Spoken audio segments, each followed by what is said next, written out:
Okay, ma'am. Crypto mining da ma'am bu mukhanna taram nok chari ma'am channel si buhan ba yengbi ba dati ma'am like subscribe share dok sambira mo tung tab da amukhanna video nok thagat pagi mateng oina bai damak to ko ma'am hajik goblin mine gi goblin garage lai ko ado goblin mine gi oiba update jo aina pira ni ko punna pirak to ni ko ni ma ko ado garage e hana tawju kai matam da goblin mine han changji ko okay akoi sida yengasi ko Haji ai changi se Goblin Garage ki keno ne bako Goblin Mine ne bako ado Goblin Mine ki sida moina thukla iba keno si yeng ase magi ira iba khara se dum yeng ase bako Goblin Garage the application will be temporarily closed high the application ko high by application si will be temporarily closed for reconstruction on about September tang amadagi hariba sigi poche haidi Goblin Mine do ado anoba on thorak pa yai habane habadi keno duga Goblin Garage duga magi garage duga samna bani khangde ama taw bani khangde ko ama maching bug everything hai tare ko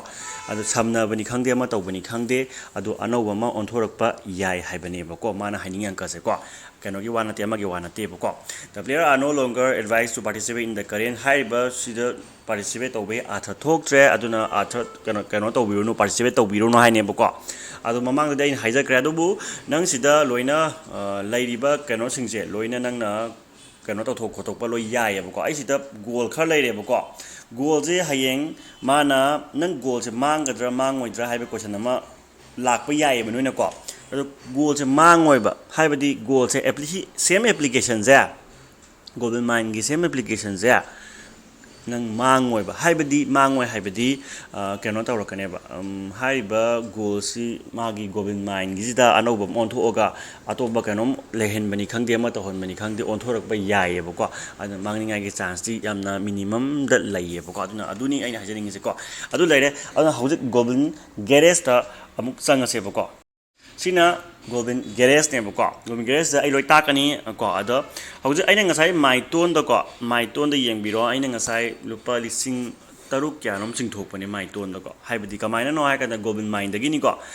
magi price mamal je down bi sali salaga su sing tho horake na sing tho hobani ko ado noi sing thok ninga taraga sing tho ho biu ka su kai activities te yango to Binance 27 ton ngasai tha bani ko kai dagi Goblin Mine da swap taro Goblin Mine je swap tawani ko swap de 5,56,672 swap tawani aina kano se Goblin je ko sini ko sin lai da ado hojik se kamai to duna ga ai je premium oi bagi nungti gi 50 dum phang ka ni ko ado hari ba aingon da Goblin gi GWT khar hadi ICM gi token si ju moina promote to nam honor si ju heng token lom do on thok pa ya na bi possibility ama on tho e moina ko ado ai hojik kamai to ga kan da ai gi lai ri ba sigi magi marketplace lai re material lai re craft lai re ko ida khoina other sangani other sangana khoina kari hamara balance sang kari ga tangani balance ta kamai to gedeng ko to deposit lai re ko deposit ta ingon lai se 25 GWT lai re the withdraw se withdraw je 50 na te withdraw to ton da 0.97 ton lai re ko se na withdraw ton je withdraw to ga ta 1 ton subam ta ka lai ko na te withdraw to ba ya roi ko ado aina jik hari ba si keno se ICM mi token se si lai doi ne ba si ICM token si nangna ton dagi lai ge su yai any na traga apamba josagi GWT pot si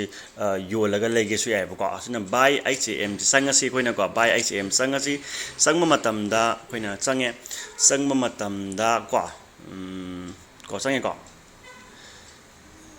ai ne che lau di lau salam ne do yam tappe ko tauri se da te si ko buy GWT buy to na lai gera to ani lai tra to na lai gera sin lai gera ko ado ai bu hai jo ai ri ne pa mani ado ai gi di si lai bani na si da lai ra ge ba ko si changani ko si changaga ai ni si lai ra ni ai lai bagi magi ratio ju dum tak bani ko si lai bagi si na tak bani ko mai ratio do ko lai bani yeng se ko yeng se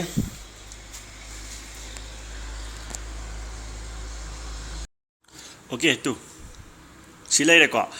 hariba magi amaga si kuntra ga mane ne mana utle ko adu ta di aingon da lai se hauji lai ba condition je 900 ting ko kunta de adu 850 da di 25 le ko 46 yengo 46 yaroi 840 dengo 39 dengo yaroi 35 the su yaroi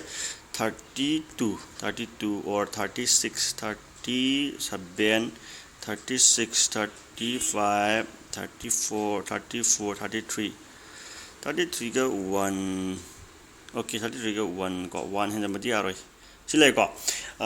chanipan ga sida lai doine ko ai se lai thokharge ko makha ta na kano tawdoine ko thabak toba myam tawdoine ko amount must be less than 1000 dagi tawba yaroi hai ko 1000 suhan biu na kanna complain ama lae ko ado sida tawgram da 1000 samani natra su lai bia to mande ni tu ya do mande ko hi chamani phanakan ta su ko do sumain ta gadi lai ga do ne ado ton dagi lai ga di minimum 1 ton oiram gani poche ko ado kasubdi kaidre ado hek khaga phangak paduna haibadi sidagi ko akoina tax sangani tax ta yengo tax ki magi daily claim tawro ko thi daily claim tawro aduga si to magi retit kari kra everything phangbri yengsi si phangagadi well good ne ko adumai tawra tak no magi khaje khomjan thajan tawsalaga pochi ke hani phanghauna ba khara tawse ko sini maru oina hojaina haining is ko siloga car sigi magi deadline ama car restoration pira siloga car anova ma assemble tawbagi ama thoglakhine ko aduni ado aseng badi yabam di thokpani sigi ko sigi magi keno se magi gwt gi convert over khotpa leibagi se si ai moi support team the message thage yaragadi minimum ji 10000 gumada onthon ba yahan biu haiga support message thage ko adu matungina tawse step by step da goblin mine gidi update lak keno tawji ko game ano lak ji ko sidi goblin garage ki oina moigi branch ki oina hangdok chaba hai tare moi team na ko adu ni maru oise mayam si alo senja ki step by step update yemina singai mina si eduga ano no ba paikha mina si ko goblin mine gi se adum kana bani ko adum kabu khomjela ko yara ka di ji w token je yaman bo hona ta kalai ko si alo senja ki mayam thank you and good night